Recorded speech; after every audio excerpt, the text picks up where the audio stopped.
Oh,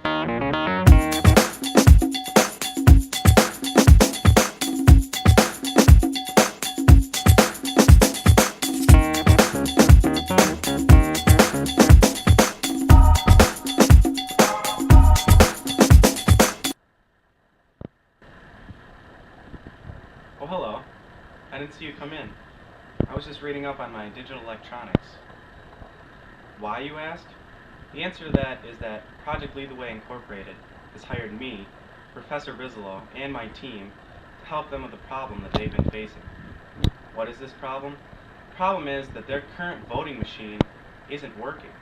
And what that means is that their 4 board of directors members cannot convene and come to a decision on anything without controversy. In order for Project Lead the Way to make a decision, they convene with 4 members: the president, vice president, treasurer, and secretary. After they all convene, they have to have a certain number of votes to get anything passed.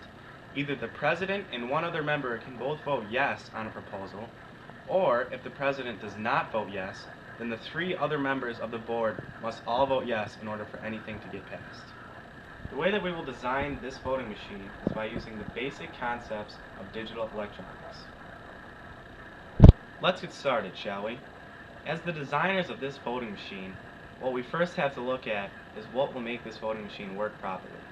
And in order to do this, we need to look at all of the possible combinations of votes that these members could produce at any one time.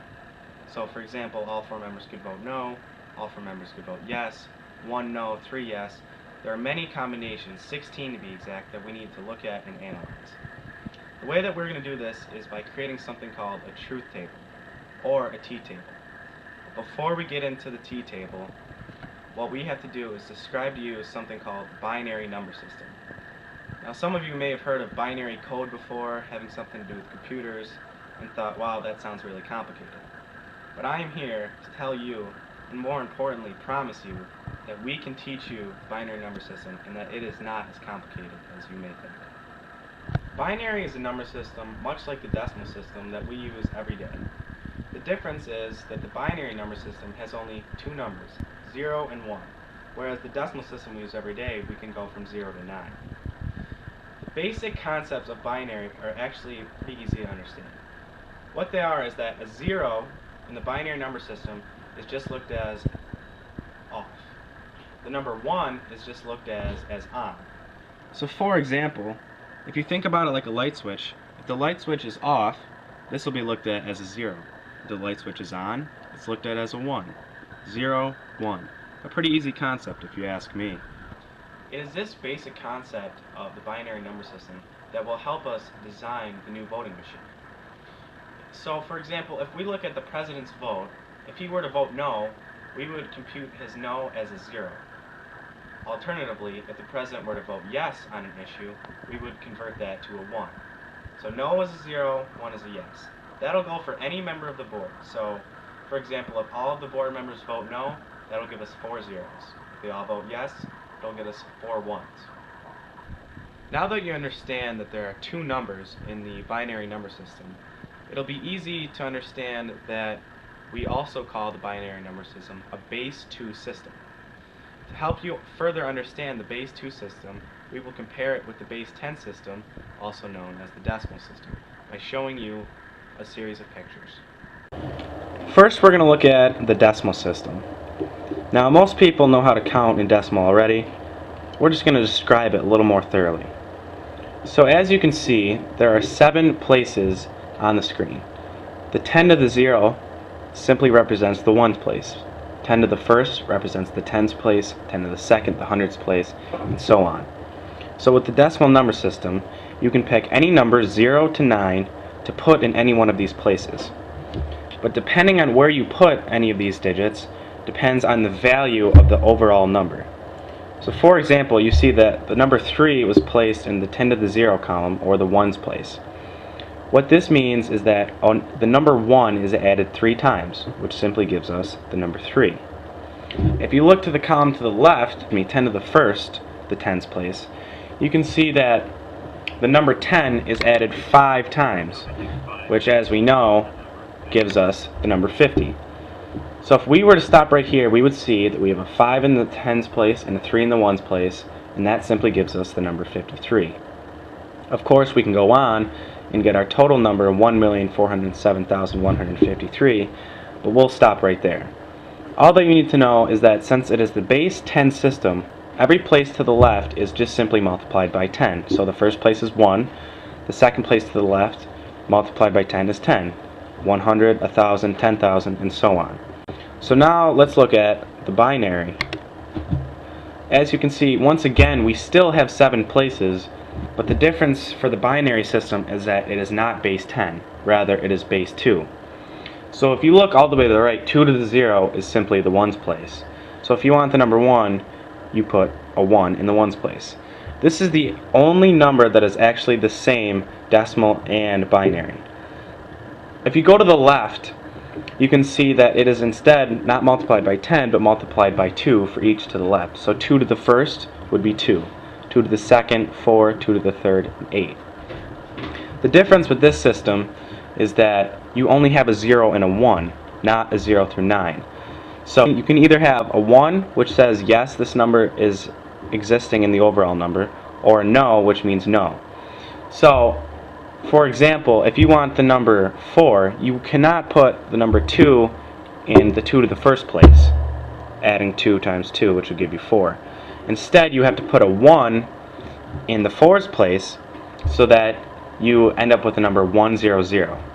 So the number 100, the average person would look at as a 100.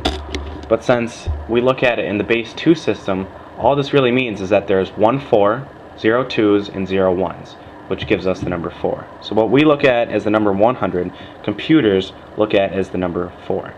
Now that you've been introduced to the binary number system, let's get back to designing that voting machine. As we said earlier, we have to look at all the possible combinations of our 4 board directors. If they voted yes, we said that that would be a 1. And if they voted no, we said that would be a 0.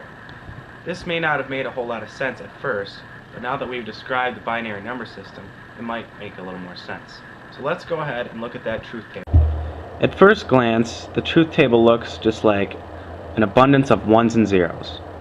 But now that you know all about the binary number system, we can actually understand what these mean. At the top we have P, which represents the president's vote, V, vice president, S, secretary, and T, treasurer. As we look across in the horizontal rows, it represents the different combinations that each can vote at one time. So for example, the top is 0000. That would mean that all 4 of them voted for no. As we go down, we count in binary by adding 1 each time. So you notice the row below the first row is 0001, which we talked about earlier is just the number 1. Likewise, the row below that is 0010, which means you would have that 1 in the 2's place, which gives you 2. Each successive row is going to count 1 more number. So we're going to have a total of 16 rows, and we know that there's going to be 16 rows by something called 2 to the input's power, which means 2 to the x. So if you think about it algebraically, we have 4 inputs, so you have the base 2 to the 4th power gives you 16 inputs. So that's just an equation to double check you have the right amount of combinations. So as the designers of this voting machine, it's our job to get a 1 out of the voting machine, which means yes or on. And as we talked about earlier, this could mean that the president voted yes and 1 other member voted yes, or if the president voted no, all 3 other members had to vote yes. So those are the only ways that we are going to get a yes out of the voting machine. So how do we know if we get a yes? Well, this yes is represented by the 1 in the last column. This last column, called F1, is also known as the output column. So anywhere that you see a 1 in the output column, this is telling us that we're going to get a 1 or a yes out of the voting machine, which means yes, it is passing. Everything that is a 0 means that the proposal was not passed because the criteria was not met. So the PVST, representing our 4 board members, those are going to represent our 4 inputs. What we're getting out of it is called an output. So we have our inputs and we have our outputs. In conclusion, if we look at the final row, F1, or the output column, we can see that we have 1, 2, 3, 4, 5, 6, 7, 8 ones, which means there are 8 possible combinations of inputs, or the board of directors, that they can vote and will still pass through the system. So we're going to look at these 8 ones, these 8 possible outputs, and use something called K-mapping. And now I will turn it over